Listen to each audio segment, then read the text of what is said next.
Hola amantes de la quinquia. Bueno, me he pensado mucho en si hacer o no este vídeo y al final he llegado a la conclusión de que con que a una sola persona le sirva de algo ya habrá merecido la pena. Nos encontramos en plena crisis del COVID-19. Los casos aumentan exponencialmente, con ellos las muertes se van acumulando y la cuarentena empieza a hacer mella en nuestro estado de ánimo. Los medios de comunicación siguen bombardeándonos con información y esto está ya llevando a un estado de nerviosismo, de miedo y de desesperanza que es un poco alarmante. Así que aquí estoy yo, Carmen Yuste, doctora en biología, para contaros desde mi perspectiva de divulgadora científica lo que es para mí y lo que supone el COVID-19 y lo que será en el futuro. De nuevo, todo lo que diga yo hoy aquí va a estar basado en mi experiencia y en mi opinión personal. Así que bienvenidos a una cuarentenísima entrega de Conca de Potasio.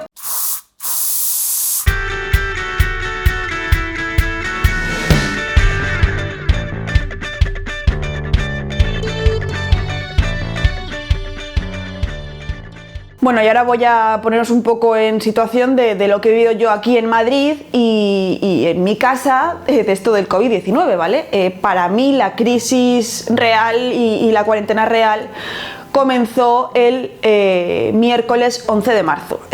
Menuda fecha, pero sí, comenzó el 11 de marzo cuando dos compañeros de trabajo de Víctor, de mi chico, empezaron a desarrollar síntomas relacionados con el COVID-19. Es importante esto porque Víctor trabaja en una zona que fue considerada de riesgo prácticamente desde el inicio de la epidemia, así que bueno, con la aparición de estos dos casos de sintomatología bastante clara, tanto Víctor como yo decidimos hacer la cuarentena voluntaria a partir del 11 de marzo, aunque supusiera perder días de vacaciones o lo que fuera, porque considerábamos que habíamos tenido un nivel de exposición lo suficientemente alto como para ser un riesgo para el resto de la población. Solo un día después llegarían los síntomas para Víctor y un par de días más adelante empecé yo con los primeros síntomas del virus. Sí que es cierto que no os puedo confirmar que sea COVID-2019 lo que pasamos nosotros, porque ni a Víctor, ni a mí, ni a ninguno de sus muchos compañeros de trabajo que tuvieron sintomatología se nos hizo ningún test. Pero a la mujer de uno de estos compañeros de trabajo sí que le hicieron el test del SARS-CoV-2 y dio positivo a este virus, de manera que, bueno, es bastante evidente, tanto por la sintomatología como por este positivo, como por la situación en la que contrajimos esta infección, que la patología por la que hemos pasado es el COVID-19. Pero en ninguno de estos casos, ni los compañeros de trabajo de Víctor ni nosotros, hemos pasado por una patología grave. Los síntomas que hemos tenido han sido de leves a moderados y lo hemos pasado todos en nuestra casa. ¿Qué sacamos en conclusión de esto? Pues que estas 15 personas que os comento, solo una ha tenido un diagnóstico confirmado y el resto no tenemos la prueba diagnóstica, de manera que las cifras que se están barajando en los medios de comunicación infravaloran mucho el número total de afectados por el COVID-19. Hay muchísimas más personas que están infectadas, pero la inmensa mayoría de estas personas tienen una sintomatología leve o moderada, porque los casos leves no son prioritarios, no requieren hospitalización y tampoco tenemos que gastar recursos médicos porque se nos tome en cuenta y se nos haga caso. Pues a ver, yo he tenido una infección, la he pasado en mi casa y ya está.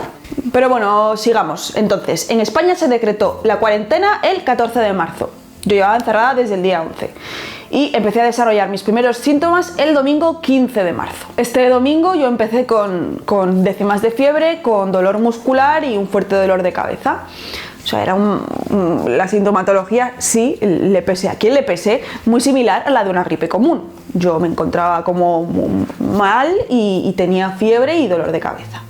Al día siguiente hubo un aumento en esta fiebre, llegué a tener casi 39 de fiebre, el dolor de cabeza era persistente y también el malestar generalizado y dolor muscular y tal. El martes no tuve fiebre, ya me encontraba con mucha más energía, seguía teniendo dolor de cabeza, pero ya no tenía tanto malestar general, lo que sí que empecé a desarrollar cierta dificultad respiratoria. Pero esto de dificultad respiratoria realmente es como la necesidad cada cierto tiempo de respirar profundo porque sentía que eso como que me faltaba un poco el aire. Yo esta sensación la he tenido en otras ocasiones por alergia, que es como esa falta de aire, pero en ningún momento yo sentí que me estuviera ahogando. O sea, no era una cosa súper dramática de me falta el aire, no, era eso comparable con una alergia o algo similar. Lo que sí que es cierto es que sí que sentía que tenía algún tipo de fluidos acumulados en el pulmón, porque cuando respiraba muy profundo sí que se escuchaba algún leve burbujeo. ¿Y esto cuánto me duró? Un par de días más. Estuve un par de días con dificultad respiratoria, ya sin fiebre y sin otros síntomas, y ya los 5 días en total de sintomatología relacionada con el COVID-19 estaba perfectamente.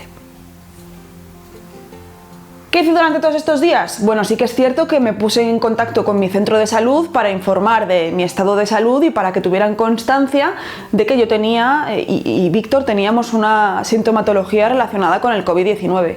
En ningún caso utilicé la línea habilitada para emergencias de COVID-19 porque consideraba que en mi caso y el de Víctor no era una emergencia sanitaria. Y estas líneas de comunicación tienen que estar disponibles para la gente que realmente las necesite.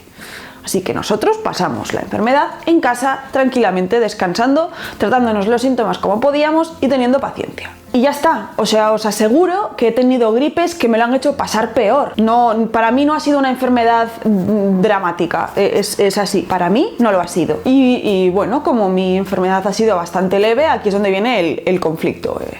¿Qué pasa, Carmen, entonces? ¿Que esto no es grave? ¿Es que no ves las noticias? ¿No ves la cantidad de gente que está muriendo? ¿Seguro que no has tenido otra cosa? Vamos a ver.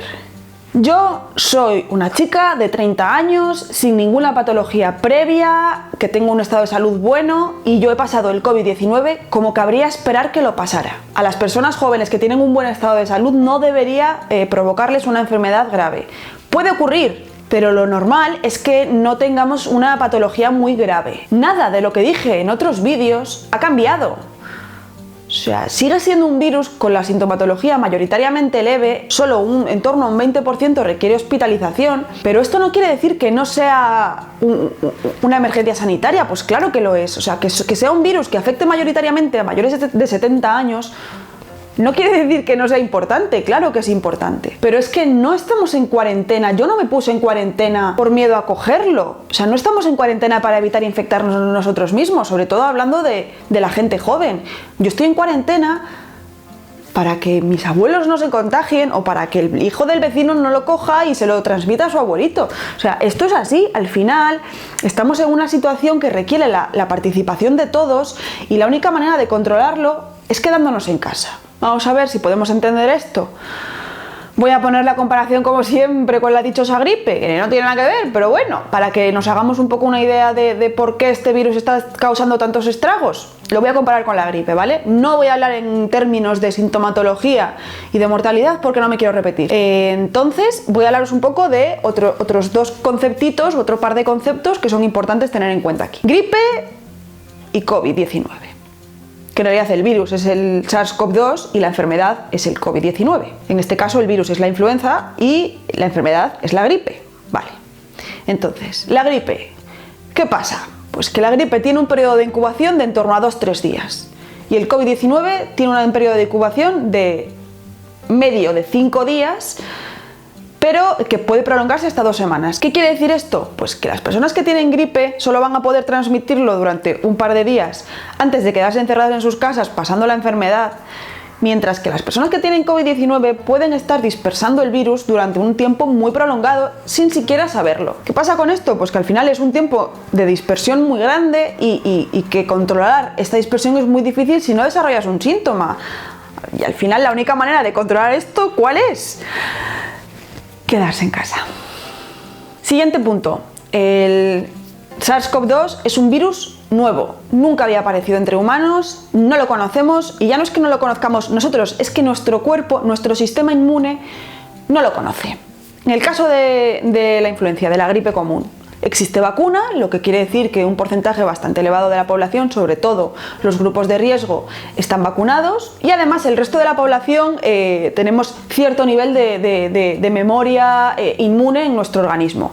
Que aunque el virus mute, porque es lo que pasa con la gripe, que son virus, o sea, los virus que causan la gripe son virus que tienden a mutar mucho, Entonces, de año en año, las cepas son muy diferentes, pero quieras que no, nuestro organismo lo reconoce. Sabe que este es el primo hermano de aquel porque se parecen mucho. Entonces tenemos un tiempo de actuación más corto, tardamos menos en atacar ese tipo de virus. En el caso del COVID-19, es que esta enfermedad no la conocemos. Nuestro sistema inmune tiene que conocerlo, tiene que estudiarlo, tiene que aprender quién es y cómo atacarlo antes de poder hacerlo. Y en este tiempo vamos a desarrollar la enfermedad. Entonces, ¿qué ocurre con esto? Pues que, por ejemplo, la gripe afecta a en torno a un 2 por 1000 de la población, mientras que las estimaciones apuntan a que un 70% de la población puede tener el COVID-19. O sea, veamos que la diferencia es abismal y que lo que no podemos pretender es tener la capacidad de tener un sistema sanitario que dé abasto a todo esto. Por eso hay que quedarse en casa. No porque yo o porque Víctor o porque el hijo del vecino vayan a tener la enfermedad y se vayan a morir. No, porque tenemos que evitar en la medida de lo posible la dispersión de este virus. Porque aunque solo el 20% de los casos requieren hospitalizaciones, eso ya son miles y miles y miles de personas que requieren una atención sanitaria a la que no pueden acceder si todos nos infectamos a la vez. Entonces aquí es donde entra la famosa curva que tenemos que intentar tumbar para, en la medida de lo posible, conseguir que nuestro sistema sanitario no se sature y todas las personas que necesiten atención sanitaria puedan acceder a ella. Porque hasta ahora el sistema sanitario se está colapsando tanto que los médicos están teniendo que hacer un triaje tan extremo que tienen que tomar la decisión de a quién pueden y a quién no pueden tratar. Entonces, intentemos evitar todo lo posible que se llegue a esta situación, quedándonos en casa. Lo que está ocurriendo ahora mismo es algo histórico, sin precedentes para la mayoría de nosotros, y es ahora donde cobra muchísima importancia el ser solidario y el tomar conciencia social. Colaborando todos conseguimos que las personas mayores puedan acceder a un tratamiento médico que puede salvarles la vida. Y si no ayudamos y si no nos quedamos en casa, puede que esto no ocurra. Así que actuando colectivamente vamos a procurar tumbar esta curva y vencer por fin a este virus. ¿Y qué ocurrirá en el futuro? Bueno, pues lo más probable es que si no se encontrase una vacuna, es decir, en el peor de los casos, si no se encuentra una vacuna, lo previsible es que se repita esta epidemia una vez al año, pero que cada vez la memoria colectiva del sistema inmune de toda la población lo reconozca antes y se controle antes la situación de manera natural. Pero de nuevo, este es el peor de los casos y sería estar unos cuantos años hasta que se controle por completo esta situación y ya se convierta en una infección general más, como los catarros o las gripes. Pero de nuevo, este es el peor de los casos. Afortunadamente se está investigando muchísimo, se está haciendo muchísimos esfuerzos en encontrar cura, tanto a nivel de vacunación como a nivel de medicamentos antivirales. Y cabría esperar que en los próximos meses se logre encontrar algo.